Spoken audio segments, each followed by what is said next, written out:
Bonjour et bienvenue dans le podcast Le Reflet des Contes, le premier podcast qui relie contes et développement personnel. Je m'appelle Galina Kojanova, je suis auteure, conteuse et master coach certifié. Dans ce podcast, on va lire et analyser le conte Blanche-Neige des frères Grimm. Tu es prêt? Alors écoute. C'était au milieu de l'hiver, et les flocons de neige tombaient comme des plumes. Une reine était assise près de sa fenêtre, au cadre d'ébène, et cousait.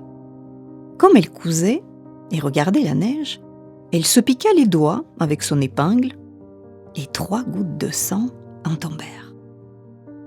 Et voyant ce rouge si beau sur la neige blanche, la reine se dit en elle-même : « Oh, si j'avais un enfant blanc comme la neige, rouge comme le sang, et noir comme l'ébène. » Bientôt, elle eut une petite fille qui était aussi blanche que la neige, avec les joues rouges comme du sang et des cheveux noirs comme l'ébène.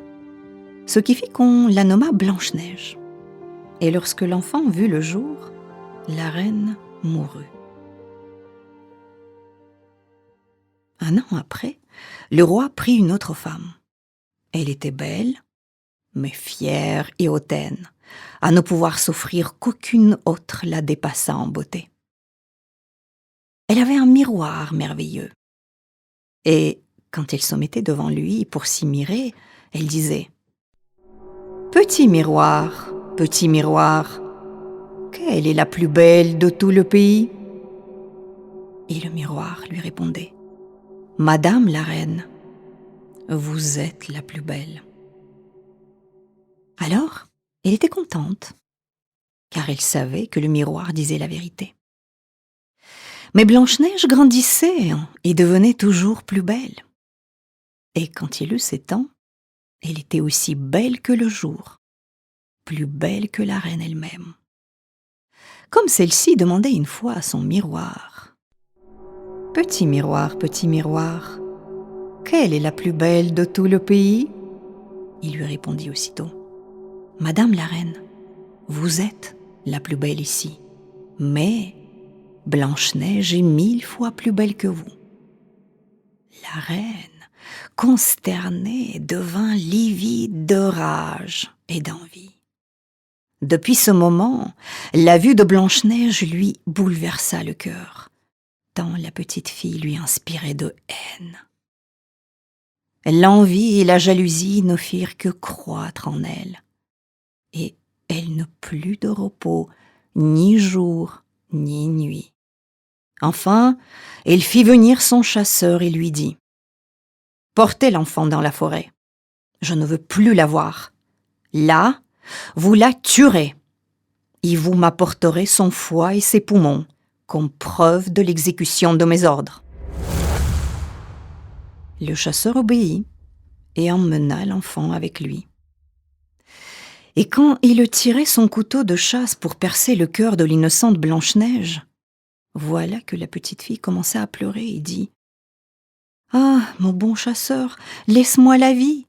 Je courrai dans la forêt sauvage et ne reviendrai jamais. » Elle était si belle que le chasseur eut pitié d'elle et dit : « Va, pauvre enfant. » Il pensait en lui-même : les bêtes féroces vont la dévorer aussitôt.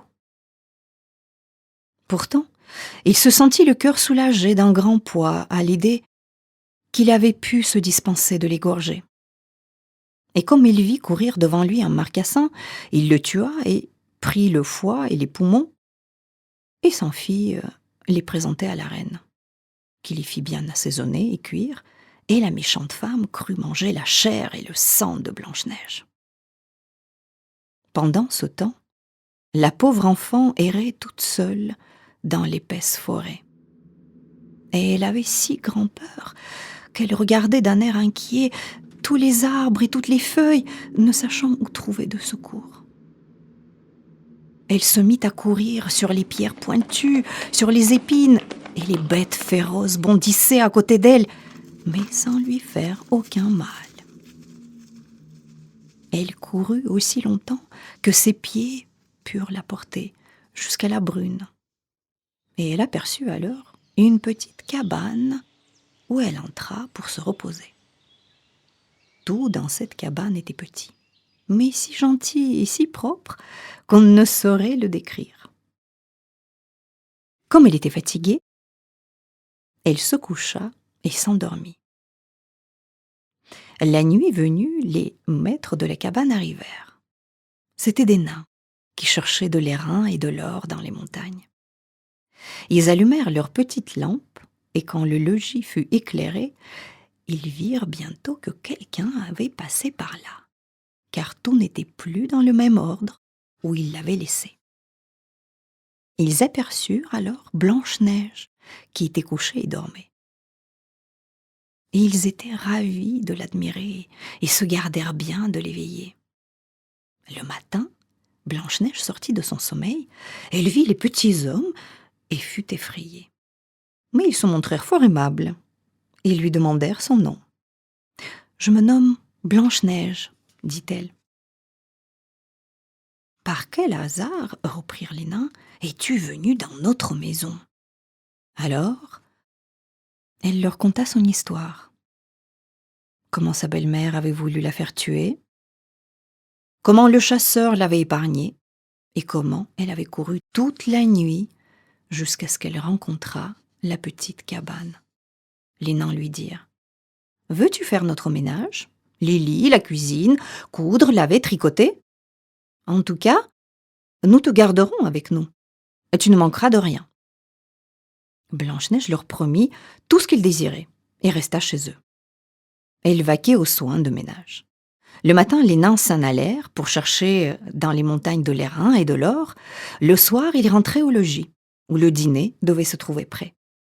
Toute la journée, la jeune fille était seule. Et il l'avertissait en partant de se tenir sur ses gardes. « Car, disaient les bons petits hommes, ta marâtre saura bientôt que tu es ici. N'ouvre à personne. » Cependant, la reine, qui croyait avoir mangé la chair et le sang de Blanche-Neige, pensait bien être de nouveau la plus belle femme du pays. Et pour en avoir l'assurance, elle se mit devant son miroir et lui dit : « Petit miroir, quelle est la plus belle de tout le pays ?» Aussitôt le miroir de répondre : « Madame la reine, vous êtes la plus belle, ici, mais Blanche-Neige, au-delà des montagnes, chez les 7 petits nains, est 1000 fois plus belle que vous. » La reine pâlit de colère. Elle savait que le miroir ne mentait pas, et elle reconnut que le chasseur l'avait trompée, et que Blanche-Neige vivait encore. Alors, elle songea à Derechef au moyen de la tuer. Car, aussi longtemps qu'elle ne serait pas la plus belle, elle sentait qu'elle n'aurait pas de repos. Enfin, elle imagina de se grimer le visage et de s'habiller en vieille marchande, de façon à se rendre méconnaissable. Ainsi déguisée, elle alla dans les 7 montagnes, chez les 7 nains, frappa à la porte de la cabane et cria : « De belles marchandises, achetez, achetez !»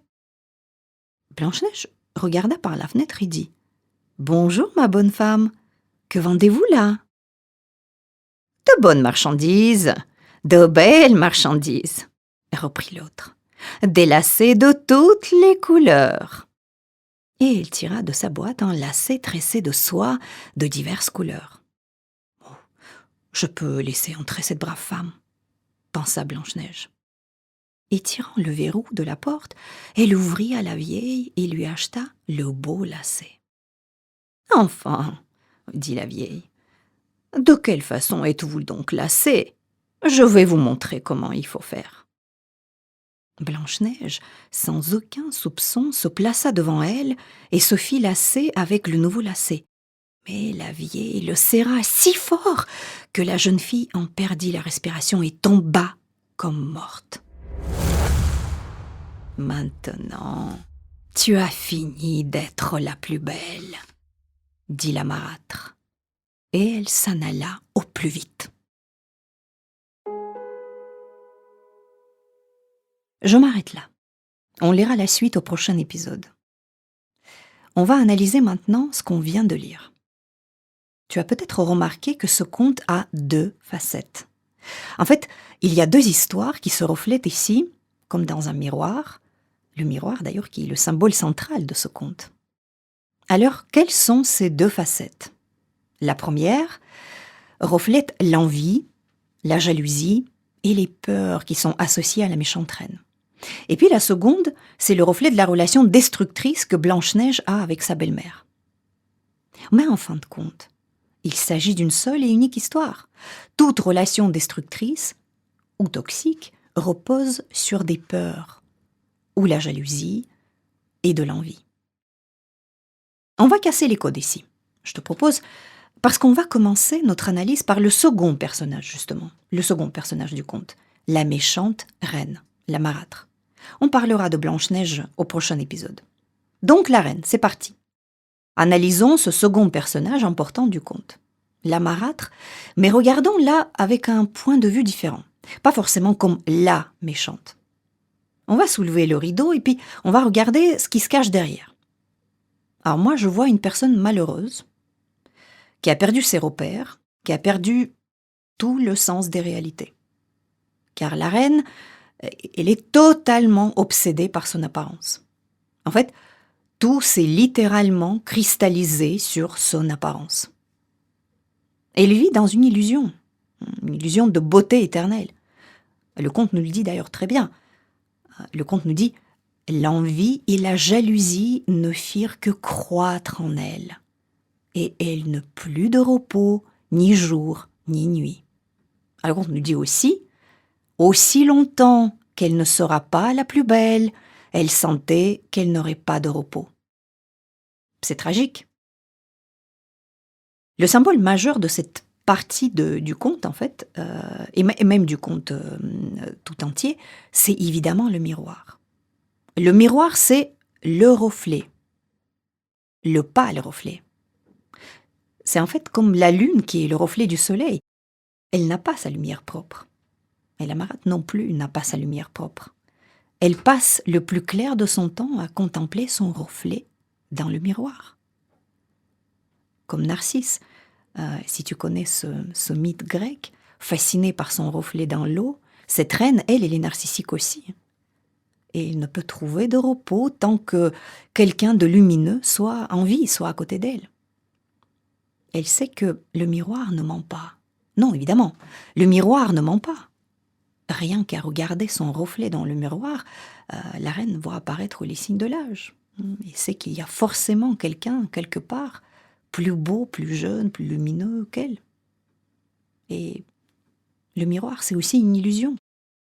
C'est une fausse réalité parce que on ne peut pas se définir, on ne peut pas définir sa vie entière et toute son identité sur sa seule beauté, ou plutôt sur une illusion de beauté. Cette vie dans l'illusion cache un très grand vide au fond de soi, en fait. Et dans le cas de la reine, probablement une blessure narcissique. À vrai dire, on ne connaît pas son histoire comme on connaît l'histoire de Blanche-Neige. Tout ce qu'on voit de la reine, c'est cette totale obsession avec sa beauté, la haine pour quiconque qui en aurait plus qu'elle. Et il se trouve que, oui, Blanche-Neige, sa propre belle-fille, qui est 1000 fois plus belle que la reine, nous dit le conte, demeure à côté. C'est insupportable. Dans le conte, on peut lire aussi « La vue de Blanche-Neige lui bouleversa le cœur, tant la petite fille lui inspirait de haine. » La haine que la reine ne peut contrôler. En fait, elle ne peut pas contrôler ce sentiment, cette émotion vis-à-vis de Blanche-Neige. Et tu sais, ce personnage m'a rappelé un tableau que j'ai vu au Art Institute de Chicago, de Yvonne Le Lorraine Albright. Dans le monde est venue l'âme appelée Ida. Tu trouveras le lien vers le tableau dans les notes de cet épisode. Dans ce tableau, on voit une femme hideuse qui se regarde dans un miroir.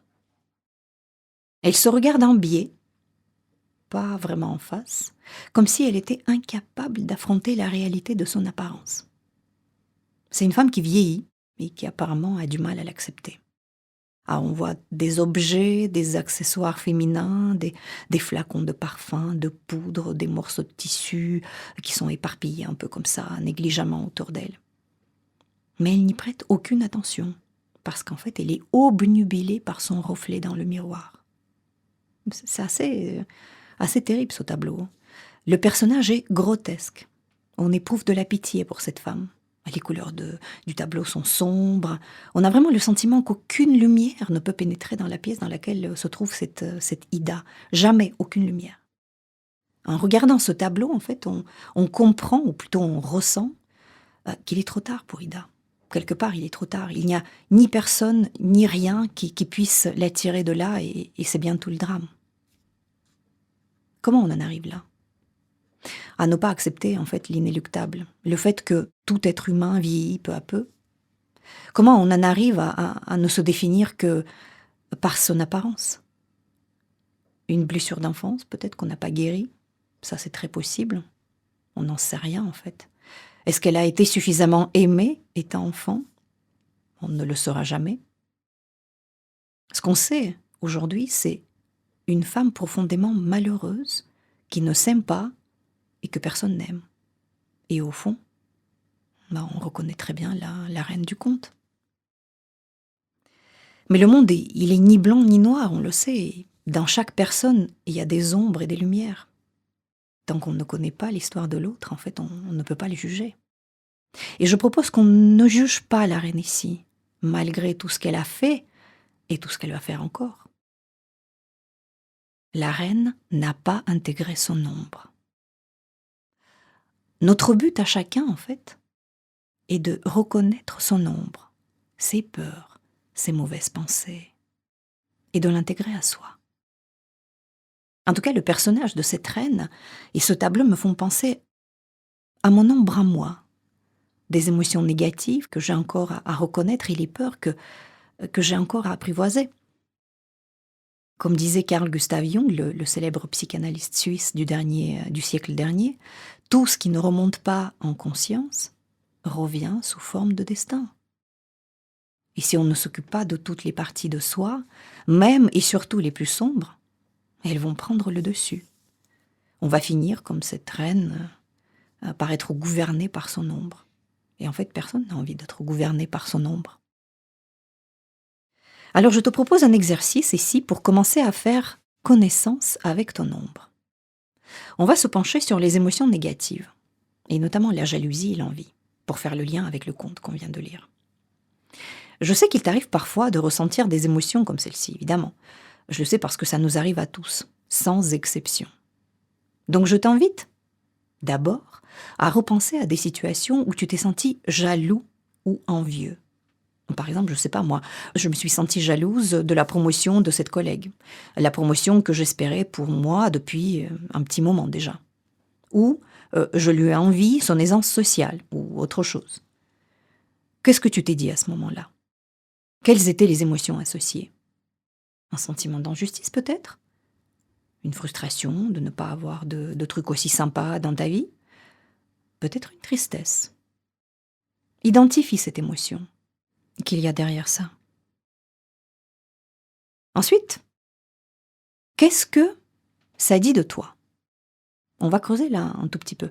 Pourquoi est-ce que tu veux cette promotion en fait ? Qu'est-ce que ça va t'apporter exactement ? Par exemple, je ne sais pas, le statut ou l'admiration de quelqu'un, ou bien de l'argent. Je ne dis pas que tu ne dois pas chercher cette promotion, probablement bien au contraire. Je te propose plutôt d'être au clair avec toi-même sur ce pourquoi tu la veux. Et la même chose avec l'aisance sociale, ou n'importe quel autre objet de tes envies. Dans quel but ? Et aussi une question intéressante à se poser, c'est si tu avais cette promotion ou cette aisance sociale, comment te sentirais-tu ? Qu'est-ce qui changerait dans ta vie ? Creuse un peu tes vraies motivations. Et si l'objet convoité va pouvoir finalement te satisfaire une fois que tu l'as. Et puis, troisièmement, pour finir, la dernière question, qu'est-ce que tu fais exactement ou ne fais pas assez pour obtenir ce que tu désires ? Par exemple, comment est-ce que la façon dont tu travailles te permet de penser que tu peux obtenir cette promotion ? Ou que fais-tu pour gagner en aisance sociale ? Etc. Après la fin de ce podcast, je te propose de prendre quelques minutes pour noter sur une feuille de papier ou dans un cahier, ton journal peut-être, tous ces points. Mais tu peux très bien aussi le faire dans ta tête, comme tu veux. Moi, je sais que j'aime bien noter ces trucs-là parce que ça m'aide à mieux les ancrer. Alors, je résume. 1. Les émotions. Dans quelle situation tu as été jaloux ou envieux et qu'est-ce que tu as ressenti? Injustice, frustration, tristesse. 2. Bénéfices. Dans quel but tu convoites cet objet, cette chose? Qu'est-ce que ça va t'apporter? 3. Action, résultat. Qu'est-ce que tu mets en place? Qu'est-ce que tu fais ou ne fais pas pour l'obtenir? Tu trouveras la liste de ces 3 questions dans les notes de cet épisode. Si tu as envie de partager avec moi les réflexions ou tes questions, tu peux m'écrire à l'adresse email que tu trouveras aussi dans les notes de cet épisode. Il ne me reste plus qu'à te donner rendez-vous dans 15 jours pour la suite du conte et l'analyse du personnage de Blanche-Neige et des symboles associés. Si cet épisode t'a plu, n'hésite pas à le partager autour de toi. Je crois que les contes peuvent nous aider à devenir les créateurs de notre vie. Créer son conte, sa vision, c'est une étape essentielle pour prendre sa vie en main. Dans ce podcast, j'aimerais t'offrir des outils pour écrire ton conte à toi, celui qui te permettra de créer ton avenir. Car si tu ne le fais pas, qui le fera? À très vite pour un conte.